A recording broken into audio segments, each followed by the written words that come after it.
I wonder if you have talked to the president about the hearing. How does he feel that his sister leads the hearing about the legality of the arrest of former president? Napag-usapan po yan at kung ano man daw po ang gagawin na paghihiring sa Senado, hindi naman po natin tututulan dahil para ipakita sa taong bayan na tayo po ay sumusunod lamang sa batas. Kapag ka po kasi nagtatago, ayaw makipag-usap, lahat ng mga officers niya ay sasabihin walang alam, mas lalo tayong magpapakita na na may tinatago tayo. So yung mga dating nagagawa noon, panahon, na hindi pinapapunta ang mga cabinet members pag pinapatawag sa Senado, hindi po yan gagawin ng Pangulo. Para lamang po tayo sa katotohanan at maipakita kung ano ba ang ginawa natin ng naaayon sa batas.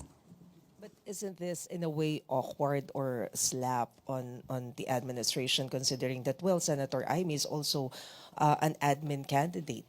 Hindi po ito sampal sa pamahalaan. Baka po it's the other way around.